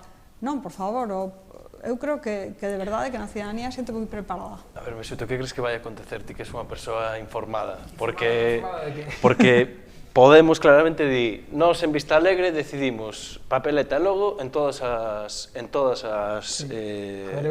colexios electorais. O Bloque Nacionalista Galego hai 15 días ou 3 semanas dixo que renunciaba as súas siglas en favor dunha candidatura galega. É dicir, sobre a mesa temos dúas propostas claras, netas e sin aristas. E despois polo medio, pois, todo un debate. Ti por onde ves que van as cousas? Vamos a ver, as posicións son esas, os autores están máis ou menos movendo. O artigo de Manuel, que linko moitísima atención, bueno, pues é un artigo que dá para entender, ¿no? En certos aspectos é ambivalente ese artigo, ¿no? E admite distintas leituras, pero bueno, a intervención que acaba de facer me pareceu máis esclarecedora que o artigo. Eu o que interpreto do que di el, o que acaba de dicernos aquí, é que se a posición de Podemos non muda, non vai haber acordo con Podemos. Eso parece claro. Eso parece claro, ¿no? Claro, entón habría que entrar no terreno da especulación. Si Podemos en Cataluña se presenta en coalición, como vai facer, non? Con Iniciativa per Cataluña, é dicir, en Cataluña sí que atoparon outra cousa, non? Ou en Valencia con Compromís, parece difícil que en Galiza vayan a renunciar a súa sigla. Parece difícil, non? Entre outras cosas, polo perfil... Tería que haber unha nova asamblea de Podemos, non? Pero eso... En termos políticos, as solucións políticas se encontran, non? Pero parece difícil pensar eso tendo en conta, además, o baixísimo perfil político dos dirixentes de Podemos aquí, con todos os respectos. Vale? Estes días, por exemplo, que está habendo moitísima polémica sobre a metodoloxía de Podemos a hora de confeccionar a súa lista, non? Creo que Alfredo quería facer un apunte aí. Falaron todos os dirixentes territoriais, moitos con absoluto sentido crítico, non? Defendendo, bueno, pois efectivamente, e que realmente non cabe imaginar un plantexamento máis centralista dunha confección de listas que ese. Non hai ninguna formación política. Falábamoslo benres aquí, que lembraba a restauración, non? Cando os partidos non eran de masa, sino que eran de notáveis, estaban sentados no Congreso e desde ali... Era o notable de cada provincia, pero e desde ali decidía. Podemos poder ir un señor de Granada como representante de Cuenca. É que os señores, é dicir, o electorado andaluz podería acabar decidindo as listas galegas, non? Bueno, entonces, claro, isto é un disparate, non? Pero non houve unha resposta, por lo menos, se a houve, non a escoitei, por parte de Podemos Galiza, da dirixencia, non? Si dun sector crítico, pero non da dirixencia, bueno, uníndose as voces... Ten debate aquí en Galicia, non? Sí, pero clandestino, non? Bueno, non público, cara a prensa, claro, clandestino nese sentido. Quero dicir, sí que, por exemplo, a señora de Andalucía se pronunciou en termos críticos, o señor de Aragón, o señor de Euskadi, etc. Pero aquí non. Entón, home, con esta situación non creo, non vexo que o señor Pablo Iglesias vai a decir, bueno, vale, de acordo, vamos como parte da... Os xoves teremos aquí a Breogán, secretario xeral de Podemos, o sea que os exprimiremos. Non exprimades moito, pero... Non posible. Gonzalo. Eu só quería comentar en dous ordes distintos. Por un lado, sobre cal é a postura de Podemos e outra, cual debe ser a dos demais. A mí me dá a impresión que Pablo Iglesias está xogando o dilema do prisioneiro. E entón forza a situación, claramente, dá o primeiro...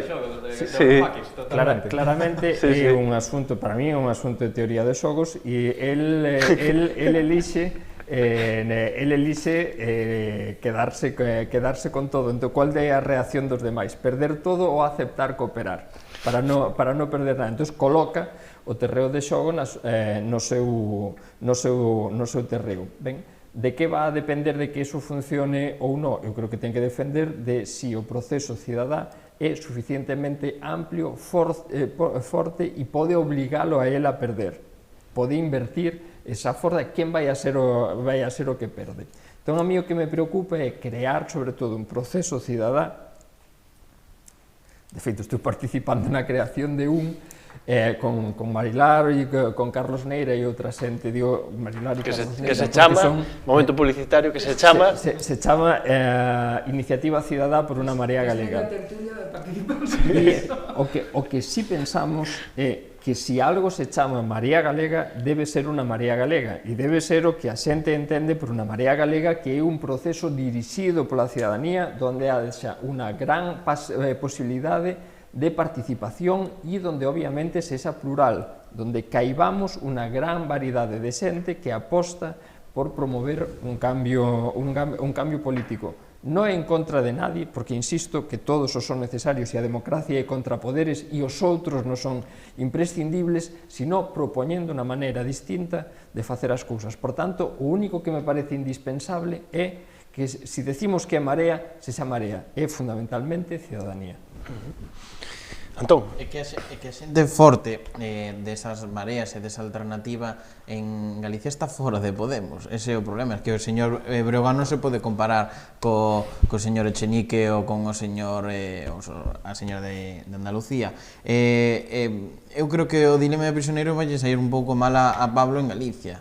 O mellor pode perder unha gran oportunidade, pode facer un escenario nas Xerais cunha división que lle poda xenerar un problema de caras galegas. porque se perde todo os seus votos en Galicia cara as mareas, o proxecto de Podemos en Galicia desaparece. Non chegaría a comezar, non? No, Porque nunca se presentou aínda. Sí, tamén. Alfredo? Nas europeas, como vai. Sí, nas europeas, sí. Bueno, en xeral, bueno, xa o dixen varias veces, pero abúrreme un pouco a retórica do proceso cidadá, etc. Non? Quero dicir, sí, vale, efectivamente, os cidadáns, xa sabemos, etc. Pero imos ver o que deu de sí o proceso cidadá en Galicia. O proceso cidadá foron 3 mareas que gañaron as eleccións con 3 alcaldes que foron elixidos nunhas primarias nos que eran os únicos candidatos. O proceso cidadá... Agora é moi habitual, verdad? Sí, agora estamos parece que... asistindo como un momento onde hai primarias, pero estamos vendo como moitos desses procesos de primarias só hai un candidato. E aparte que coincide co líder que a xente quere, non? O proceso cidadá... Un pouco extraño. Aí iso vou, o proceso cidadá que era de sumar vontades que dicía Martiño Noriega, ti colles o manifesto fundacional de Marea Atlántica ou de Compostela Aberta e colles a lista electoral e son os mesmos. Que vontades se sumaron polo camiño? Logo sumaron a vontade electoral. Conseguiron moitos votos. Xente que ven de diferentes sitios. Ao final estamos cambiando uns partidos por outros, que é moi lexítimo, e ten toda a razón Marilar en que os partidos que estaban ata agora, pois evidentemente tiveron grandes problemas para conectar coa ciudadanía, entón están sendo sustituídos por outros partidos, pero que non nos vendan a moto de que isto non é outro partido, isto é outro partido. Por certo, cando se fala de...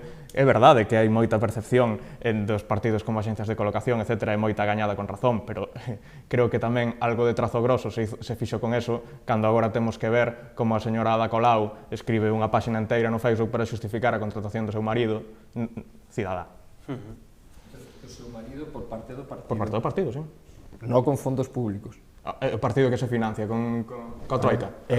Pero non está colocado no Concello de Barcelona ni en ningún lugar... Traballa para o partido, logo vai a reunións no Concello de Barcelona onde se deciden quen son os asesores de cada partido. Pero existen unhas fronteiras institucionais que están perfectamente delimitadas e ele está contratado no partido. Ele está contratado no partido, non hai ninguna dúbida. En función do dereito privado polo que se rixe o partido. Ten todo o dereito do mundo, pero crees que Ada Colau sería tan xenerosa se outro partido fixera iso?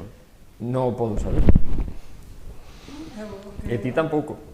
Non, eu intúo moi forte. O que creo é que hai unha lei do funil considerable, non? O sea, cando se trata a xente de esquerdas e a xente de dereitas, porque, por exemplo, cando temos a señora Ana Botella, que afortunadamente xa non é alcaldesa de Madrid, que lle dá os fondos, os pisos que pertencían á Comunidade de Madrid a un fondo abutre, chamase así, non lembro o nome, pero todo o mundo chama fondo abutre, que precisamente dá a casualidade de que seu fillo o que o xestiona, pois, bueno, eu creo que estamos falando... Vamos a entrar nos matices como Gonzalo tampouco exactamente así, porque o fillo da Ana Botella traballa nunha empresa que asesora o fondo... Non é un matiz. O trazo grosso, que a veces vale, a veces non vale. En todo caso, quero decir que unha cousa é que os procesos que haxa unhas primarias e que haxa un partir, o sea, de confluencia de diferentes movimentos, e outra cousa é que eso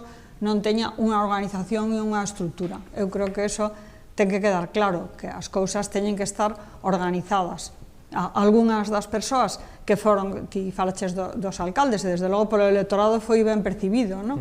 E hai xente que pode non entendelo, pero é mágoa que non o entenda. Desde logo, algo houve aí, porque houve un resultado diferente entre as candidaturas de Podemos e as outras, non? E a mí o que me chama a atención, que alguén como Pablo Iglesias, pois que se tan listo en tantas cousas, que non vexa iso, non? Porque nas eleccións, nas comunidades onde hubo autonómicas... É que o que me leva a pensar é que sí que o viu, o que non entendo é por que non atende a esa razón, non?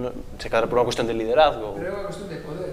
É dicir, claro, unha cuestión de que ti construes unha... E contigo pechamos, non? Sí, no, que, bueno, pues, que enorme responsabilidade, non? Pero digo que, claro, ti construes unha estrutura de poder, e ele é o que fixe, non? Ademais, unha estrutura absolutamente vertical, absolutamente xerarquizada e absolutamente caudillista. É dicir, é así, é dicir, isto é unha estrutura deste tipo. Claro, esa estrutura non atura unha síntese con ningún movimento de base, non? Porque se socava de raíz, non? E, bueno, efectivamente, eu tamén, eu creo que Alfredo en algúns aspectos ten razón, no sentido de que a retórica da nova política logo hai que contrastarla coa realidade. E eu creo que nós tamén temos que ser críticos con todos os fenómenos, e non ter unha ollada exclusivamente unidireccional, etc. É dicir, hai elementos da vella política que son absolutamente detestables, pero hai elementos da vella política que son absolutamente necesarios, e hai elementos da nova política que son interesantes e que efectivamente revelan unha necesidade de cambio social, pero hai outros que son máis cuestionáveis, porque teñen certa carga demagóxica, Entre outras cousas, e o propio fenómeno Podemos responde un pouco a eso, Podemos, primeiro, é un fenómeno desde a antipolítica, e con un discurso antipartido, para acabar facendo o partido máis clásico e máis centralizado e máis dirixido e máis jerarquizado dos que existen, Un apunte moi pequeno. Vamos a ver, o medo que ten Pablo Iglesias é o que pasou aquí en Galicia. O medo é... Pero non sei se é a tu podes solución, ese medo, o medo que ten é, el fai un sistema para que o seu grupo de Podemos no Congreso sexa un grupo unitario, vote todos a vez, esa coherencia de voto que a outros partidos non pasa factura, pois el quere o mesmo. Entonces non quere que a mitad de legislatura haya un grupo mixto cheo das mareas de Galicia. Ese é o seu problema. Quere un grupo do Congreso unido, pero sabe que non pode pasar por iso. Porque é un grupo galego asociado ao grupo parlamentario de Podemos. É que se ten que votar Xacobino, vote Xacobino, eso non pode ser. É unha especie de grupo parlamentario PSC galego, pero unha cousa un pouco así esotérica de todo. Bueno, ata aquí o programa de hoxe, podedes ir pasando xa os créditos mentres me vou despedindo deles. Iba a che dicir, Antón, que non só viu o de Ague, sino que tamén está vendo o das candidaturas, non? Entón... Moito. Eso se cadra explica casi todo. Bueno, pois, moitas gracias aos cinco, Marilar, Gonzalo, moito ánimo nesa empresa que emprendedes, Meixuto, un placer, como sempre. Igualmente. Vemos o próximo lunes. Aquí estaremos, no partido tertuliano, como chamas en Twitter. Si nos convocas... Chama partido tertuliano, tío. Isto é un partido tertuliano, se nos convocas eu son disciplinado, E tú serás o noso Pablo Iglesias, entón? Bueno, eu non sei que número levo aquí ás costas, non creo que non levo ningún, entón... Ti é o míster en todo caso, si convocas... Eu estou no banquillo, así que... Alfredo... Tentarei ser disciplinado a próxima vez e ben. falar menos, que isto non sexa Irmandade guión Alfredo. No. Moi ben. Estás moita vida ao debate e, aparte, hai que recoñecerche que con argumentos que ás veces metes aí o dedo, Eso faltaría. Antón, moitas gracias tamén. Un placer vir aquí. Oxe, o teu compañero Aitor estaba por Madrid, non? Algúns ten vacacións. Disfrutando. Algúns ten vacacións, outros non. Veña, isto foi o que deu de sí, o Afiando a Agulla do luns. Vémonos mañán con máis análisis, máis novas, máis convidados aquí en Irmandade TV, en Nos TV. Boa noite.